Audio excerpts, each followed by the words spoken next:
Vous le verrez en Galilée, au jour où il fait bon.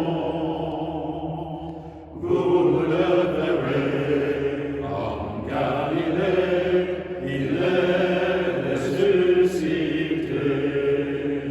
Cherche pas parmi les morts, cherche-le chez les vivants, car il a brisé la mort, car il est toujours vivant. Vous le verrez en Galilée, au jour où il fait bon. Vous le verrez en Galilée, il est ressuscité. Cherche pas un autre lieu que celui tout près de toi. Cherche pas un autre Dieu que celui qui vit en toi. Vous le verrez en Galilée, au jour où il fait bon. Vous le verrez en Galilée, il est ressuscité.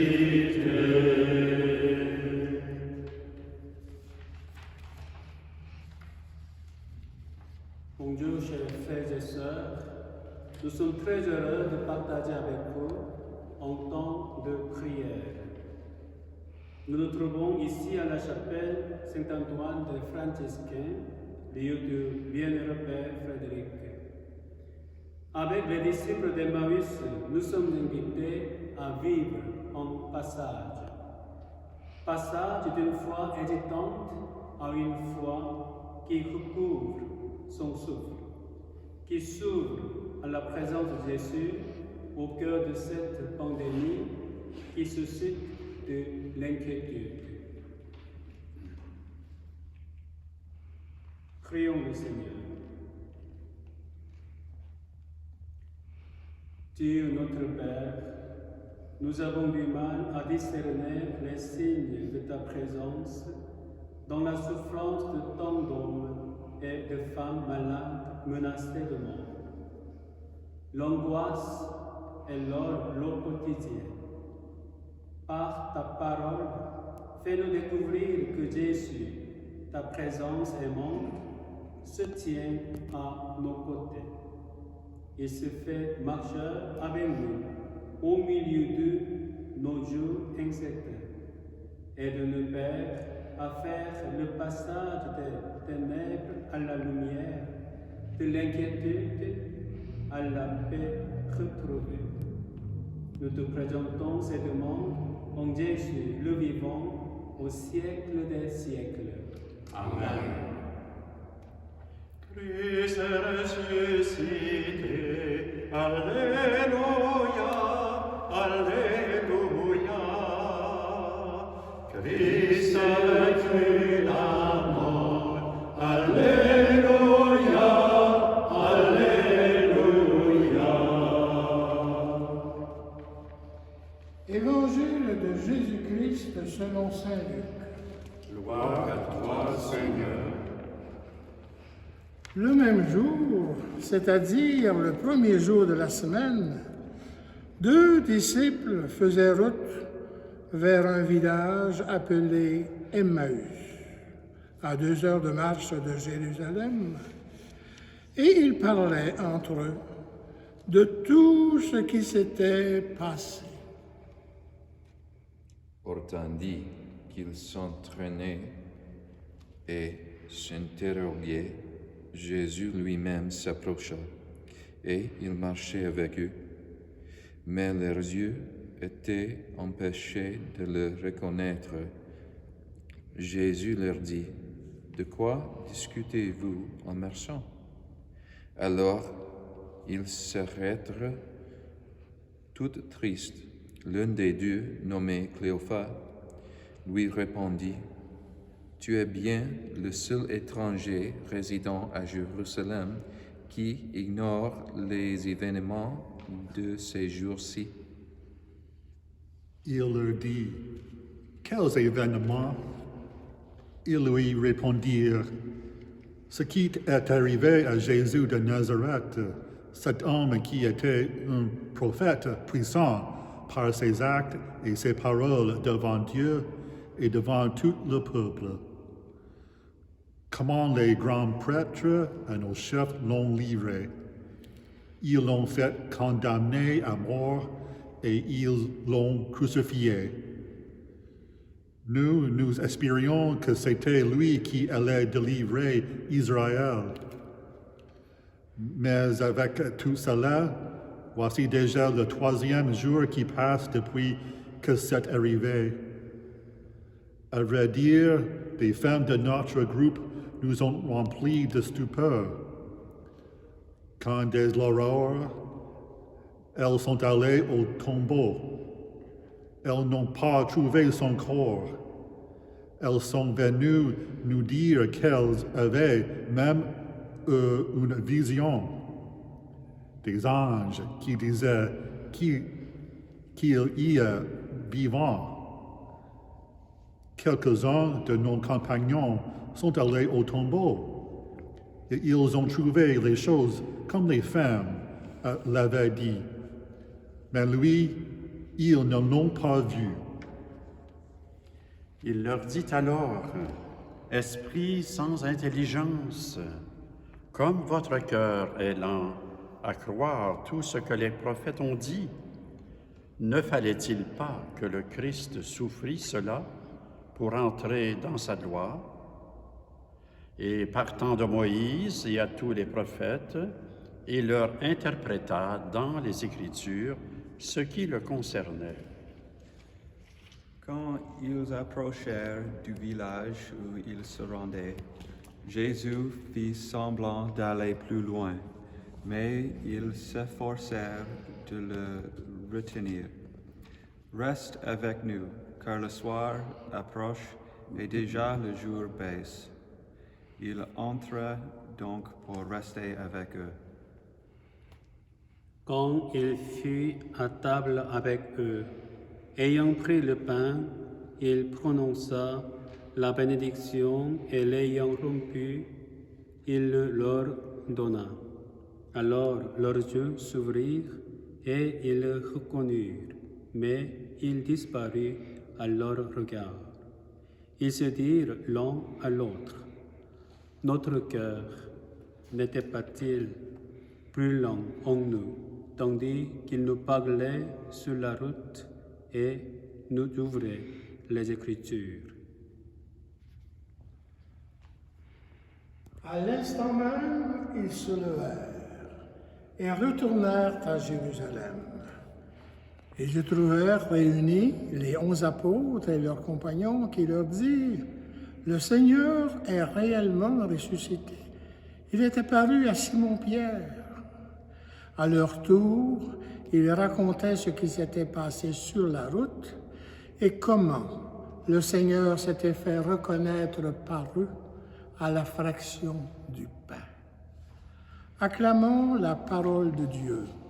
Louange à toi, Seigneur Jésus. On prend quelques instants maintenant de silence pour méditer ce bel évangile.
Jésus lui-même s'approcha et il marcha avec eux. Pour moi, la vie est un voyage, un long voyage que je dois marcher tous les jours, pas à pas, petit à petit, comme un enfant. Je marche tous les jours pour grandir et pour apprendre. Malgré ma fatigue, je n'arrête pas ma marche car je connais, il y a ma destination spirituelle et qu'un jour j'arriverai là. Aujourd'hui, Jésus lui-même marche à côté de ses 2 disciples, mais il marche non pas pour grandir ou apprendre comme moi. Jésus marche avec ses 2 disciples pour écouter leur souffrance et pour enchaîner le mystère de la fraction de pain. Jésus marche avec moi aussi pour écouter ma tristesse, mon angoisse et ma frustration. Et aussi Jésus marche avec moi pour m'enseigner son amour par sa croix et par sa mort. Je devrais parler à Jésus de ma peur, de ma crainte pour apprendre son amour, au lieu de parler de ma réussite ou de mon succès. Jésus m'écoute attentivement dans ma souffrance et ma peur.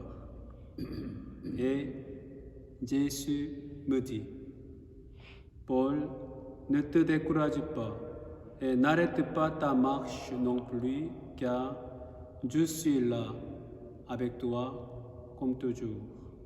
Ne t'inquiète pas du tout, je suis ici à côté de toi comme toujours. Continue mon voyage dans la confiance et dans la joie. Je t'aime. Jésus lui-même s'approcha et il marchait avec eux. Amen.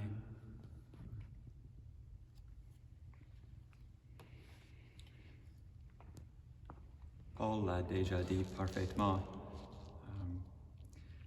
et je vais répéter un peu. La première chose dans cet évangile, c'est que Jésus leur a demandé pourquoi ils étaient tristes. Et Jésus leur a écouté pendant qu'ils ont raconté leur histoire et leur tristesse. Oui, il leur a reproché quand il leur a dit qu'ils n'ont pas cru en les prophètes, mais je suis sûr qu'il a parlé avec douceur, parce que les disciples l'ont invité de souper avec eux, et ils ont dit que, en parlant avec Jésus, leur cœur était brûlant. Évidemment, Jésus a été très gentil et sympathique. Donc, quand on ne voit pas Jésus, on peut encore lui parler de notre tristesse et angoisse. Il nous écoutera, même si on ne le reconnaît pas. Il va se dévoiler quand il veut. Entre-temps, il nous écoute et il réchauffe nos cœurs et il illumine nos esprits. Les disciples n'ont reconnu Jésus qu'un moment et après ça, il a disparu.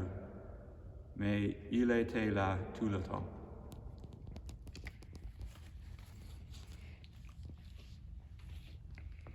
Je pense que dans notre croissance humaine et spirituelle, il peut être bon, quand c'est possible pour nous, de trouver une personne qui nous accompagne, qui prend le temps, qui nous accueille et qui crée avec nous un lien de confiance.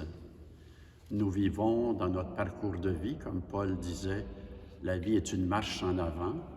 Et cette marche, il y a des défis à relever, il y a parfois des embûches, il y a des échecs, qui a des blessures et tout ça, et comment ça peut être bénéfique, important de pouvoir être accompagné dans ce parcours de vie. J'ai été dans ma vie bénéficié de cela, et je le suis encore, et je trouve que c'est une richesse que de pouvoir compter quelqu'un qui nous accompagne aussi à la suite de Jésus. Quand j'ai lu cet évangile, j'ai reconnu la mort de Jésus était un choc brutal pour ses disciples. C'était un événement qu'ils ne peuvent pas réconcilier avec Jésus-Christ.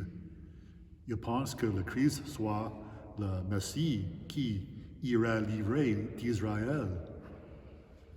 La mort de Jésus par crucifixion a été honteuse pour les disciples et a brisé leurs espoirs et leurs rêves. Pour eux, tous ont perdu. Avec les événements comme la pandémie COVID-19 et pour moi des événements récents dans ma vie personnelle comme la mort de mon père pendant le mars dernier, je peux comprendre un peu la tristesse, la déception, des enchantements des disciples. Mais cet évangile parle de la fidélité de Jésus-Christ. Il ne les a pas oubliés. Il marche avec eux à Emmaüs et a donné sa grâce, sa présence, et les a rendus leur espoir et leur joie encore. Comme ça, Jésus marche avec moi. Comme les disciples qui ont reconnu Jésus dans la fraction du pain, je reconnais Jésus quand je connais son amour, quand il me donne de lui-même. J'espère que je continue de chercher et reconnaître la présence de Jésus dans ma vie, dans mes frères ici et des autres que je rencontre qui me donnent leur amour et amitié, et dans l'Eucharistie et des Écritures, et continue à donner l'amour de Jésus aux autres.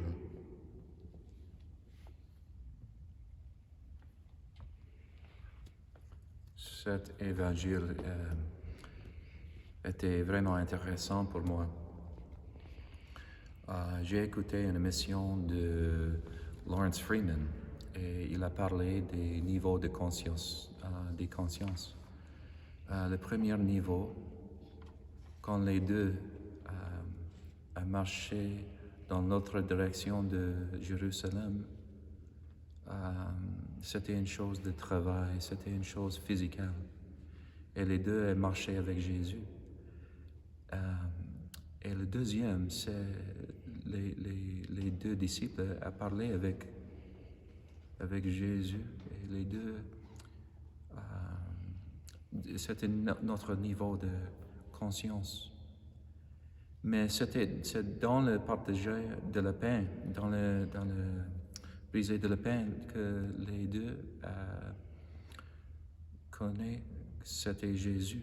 Et je pense que c'était dans le silence. Et je pense que c'est vraiment important aujourd'hui pour avoir le silence parce qu'il y a beaucoup d'émissions sur la télévision qui donnent l'inquiétude, qui donnent un mauvais esprit après. Et c'est nécessaire pour avoir un moment de silence avec Jésus. Et quand j'ai pris un moment de silence avec Jésus, ça me donne de bien. Ça me donne beaucoup d'esprit. Et l'autre chose, après le partage de le pain, les deux disciples ont marché dans l'autre direction. Et dans la direction de danger, parce que les deux avaient je pense, joie, aucune peur, une chose comme ça. Et c'est le même pour moi. Ce n'est pas que j'ai aucune peur ou des choses comme ça, mais quand même, j'ai beaucoup de confiance en Jésus. Et avec cette confiance, je peux marcher devant la future dans le monde maintenant. Avec un peu d'inquiétude, mais j'ai confiance en Jésus et il me donne beaucoup d'énergie, beaucoup d'esprit.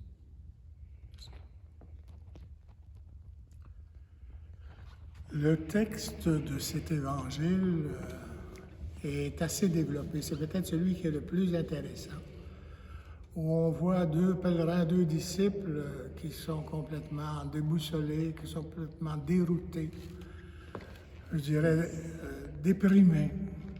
C'est quelque chose qu'on peut connaître dans ces temps quand on devient fatigué de ce temps de confinement.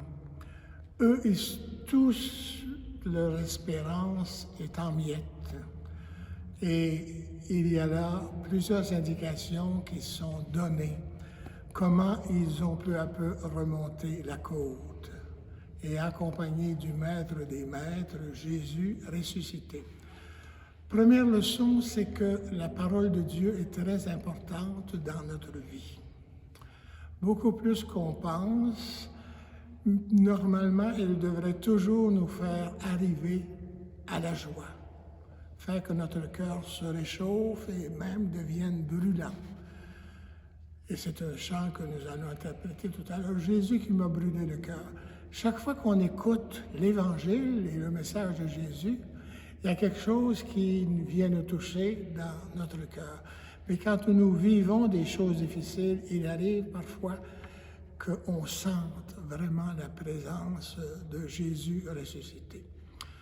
Deuxième chose qui est importante, comme Frère Michel nous l'a indiqué, c'est d'abord l'accompagnement. Dieu nous accompagne. On avait ce matin une belle conférence venant de Jérusalem sur l'accompagnement de Dieu à Abraham. Toute sa vie, c'est ce qui fait que notre foi est vivante, c'est que nous sommes accompagnés tout au cours de notre vie. Alors avec ce récit des disciples d'Emmaüs, on voit comment ils sont accompagnés dans leur dépression et comment ils remontent la côte. Alors nous allons avec eux, avec tous ceux qui revivent après une lourde épreuve, nous allons chanter « Jésus qui m'a brûlé le cœur au carrefour des Écritures ».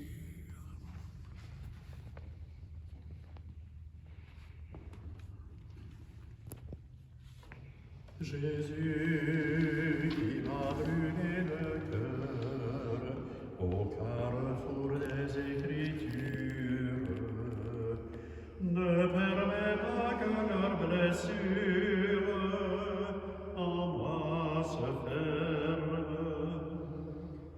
Tourne mes sens à l'intérieur, force mes pas à l'aventure, pour que le feu de ton bonheur à d'autres prenne. La table où tu voulus t'asseoir pour la fraction qui te révèle, je la revois, elle étincelle de toi, seul Maître.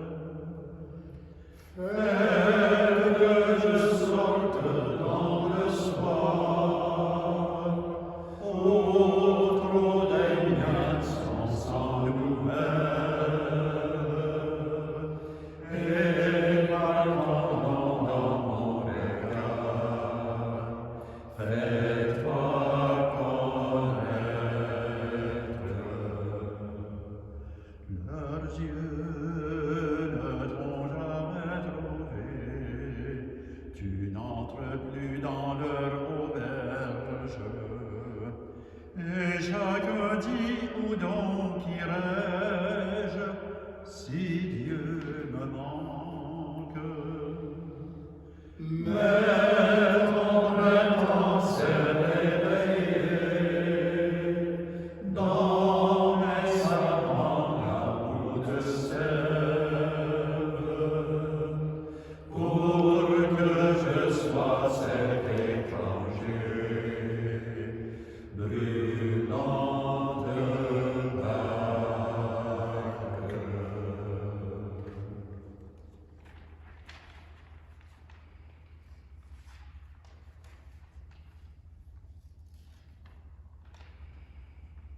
aux cieux.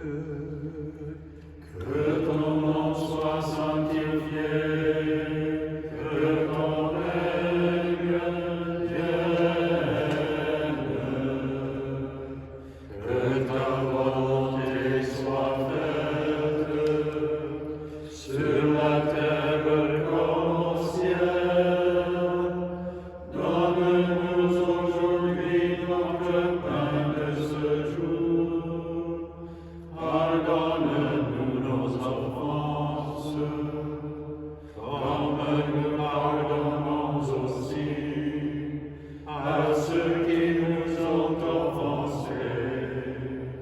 Et ne nous laisse pas entrer en tentation, mais délivre-nous du mal. Prions au Seigneur. Que ta parole, Seigneur, demeure pour chacun de nous tout au long de la semaine. Nourriture et réconfort, énergie dans les épuisements, courage dans les dépassements, à vivre et un apaisement pour le cœur. Maintiens-nous en ta présence, toi Jésus, notre Sauveur et notre Frère, jusqu'au siècle des siècles. Amen. Que le Seigneur te bénisse et te garde, qu'il tourne vers toi son regard de bonté, qu'il dépose en toi sa paix. Que Dieu tout aimant te bénisse, le Père, le Fils et le Saint-Esprit. Amen. Allons dans le